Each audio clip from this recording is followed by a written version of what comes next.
Welcome back to Mark Digital, guys. So we're here with part three of the Ape Society project series, and we're just going to be looking at the community in this one. Um, Community is a big part of Cardano in general. A lot of people say the reason why Cardano has survived so long at the pace that they're going because they're usually moving a bit slower to make sure that they have the quality and they do the proper checks and make sure that the system is ready before they do the upgrades. And people say that it's the community of Cardano that has made Cardano get past um, those hurdles that it had to get past just because of the support of the community. So community base is a big part of just the Cardano um, ecosystem in general, but the Ape Society NFT project also embodies that community approach. It's a big part of what they're doing, and I think that's what most projects get wrong.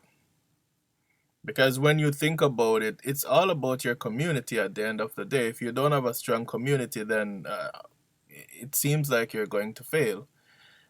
You start a project, you want to get other people engaged into the project, you want to get people building and supporting, and just, I mean, like me right here just making this video, I'm supporting the project, right? And it's just how I feel about the community that has gotten me to this point where I think I need to do a series in support of the project. They're not paying me for this, nothing like that.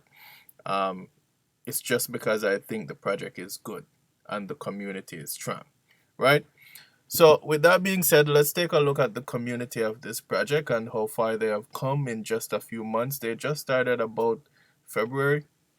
I think it was late February of this year. And this is how far they have come in just a few months. So, on the screen, you're seeing three apes. You have Cardman, you have Congo, and you have Metassa. So I've been hopping into their Twitter spaces, and these are the guys that are leading it. These are the guys. So this is on their website. If you go to their website and you go down to the bottom of the page, you're going to see the team here. And then you're going to see these three guys. So these three guys appears to be the developers. Usually in the Twitter space, they're the ones like giving information, giving updates, answering questions from the community. Um, So I'm led to believe that these are the three guys that actually started the project together. And we spoke about Ape Force One. I think when we refer to Ape Force One, we are actually talking about these three guys. So these three guys, it seems like, I don't know for sure, but it seems like, for example, for Kings and their perks, these guys are able to, the Kings are able to have discussion with these guys and share their opinion with these guys when they sit at the round table, right?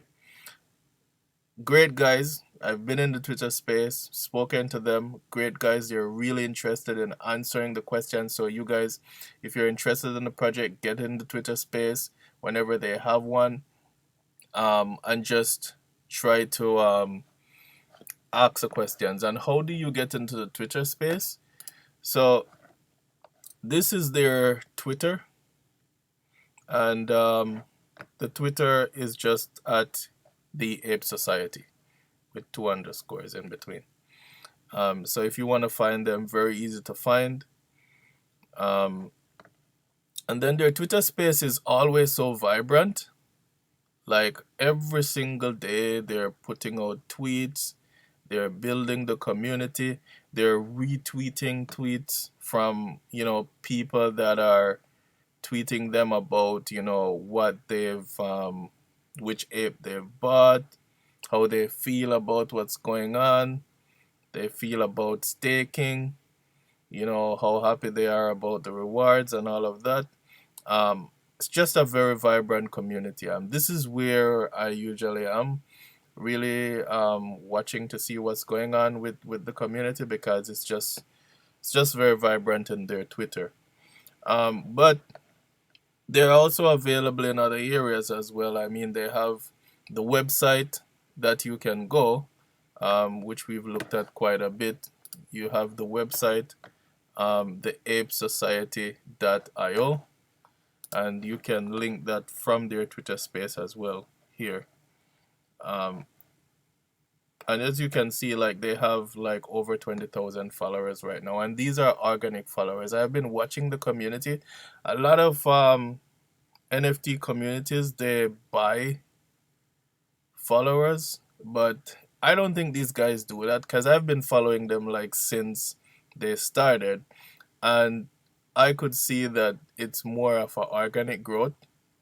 Like, they were at like 18,000 for a while, and it just slowly grew up to 20,000, and it depends on what they have going on. Like, when they have major events, like recently when the staking came out, you could see that they went from like 18, 19 up to 20 because of the events that are going on, not because they're just um you know buying followers, right?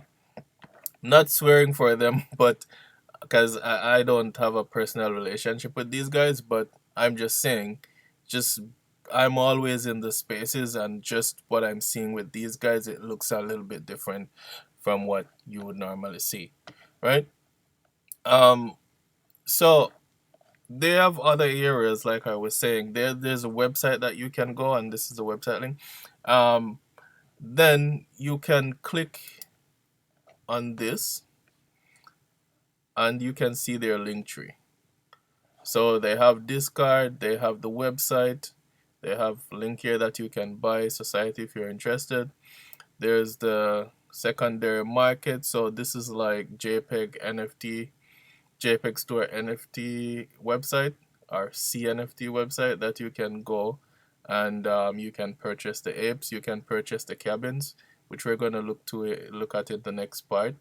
Um, you can click this and go to the gallery and the website that we were looking at in previous videos, and the Twitter, community run Twitter, and also their Medium, right?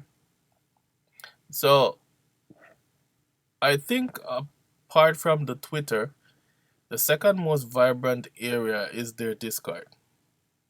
So you would click on this, and it would take you to their Discord, and then you would sign in and do all of that, and then you would be able. But a lot of information is here in the Discord, and I think Discord usually knows before the rest of the community know. So if you are big into Discord, I would advise you join their Discord, so that you can know about what's going on. A lot of stuff, even when I ask them questions on Twitter, sometimes they direct me to their Discord, where they've shared some information, and the community there is pretty huge, huge there, right? Um, then you will also have their Medium, where you can see they have different articles there that you can read if you want to dig a little bit deeper into what's going on with them, right? Um, so we're going to take a look now at just the ecosystem, and this infographics kind of shows you how big the ecosystem of the Ape Society is. And like I said, these guys have only been here a few months. They just know what they're doing. They do so much at high quality and so fast. Like, eh, like I said, you have to give them their shout out, like, on how well they're doing, right? So here, the ecosystem, you can see it's broken down into different areas. In the center, you have the core asset and economy. You have the Ape Society, the society token at the top. You have the apes. You have the cabins. You have the frames here. Landmarks, I think, is not available yet. And the city is out now, because if you go to their website, before they didn't have like the staking. Now you have the staking,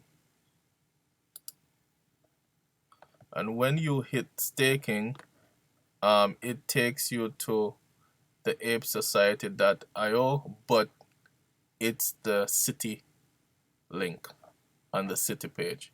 So this would be their city page. So that's pretty much live and going. So I guess they're gonna be updating this infographic soon.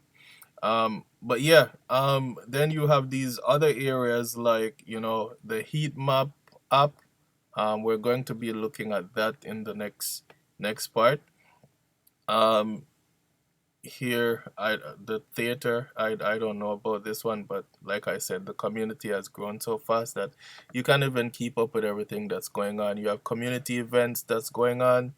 You have publications, like you have guys that you have 8 magazines that are coming out, right? And then you have their gaming section, you have the lending area. So with lending pan, you can lend your ape and you can borrow like Cardano or other like cryptocurrency. You can borrow the cryptocurrency against your apes, right? And this was apes was the biggest one on lending pan for September, actually, like way difference between the other ones. Then you have Miniswap that you can purchase your society tokens if you want, and you can also farm society tokens there as well. Then you have the marketplaces. We spoke about the JPEG store. This is the most popular place that you can go and purchase your apes. Um, you have some other marketplaces here, career development, and then you have your pool initiatives and all of that, right? And then Darkies, I have to give them a shout out. They've been very, it's like a community led, where they essentially, it's a group of people with a certain mindset that has chosen a certain part of the Ape Society real estate to live and to build and to have a community within the Ape Society community. And like I said, this project is hugely community driven. Their people are obviously inspired by what's happening, and they're going out there and starting their own community within the community. So we're gonna touch on, in the next part in terms of where these communities are, especially the dark community. I'm gonna show that to you, and just they're just doing a lot out there. So again, big project. I think this project has a lot more under their sleeves. I think people just don't know about this project. And again, if you know about other NFT projects out there that are doing the same thing, let me know. I don't. Stay tuned, guys. We're going to jump into the other part where we look at, the cabins, the real estate of the Ape Society. See you soon.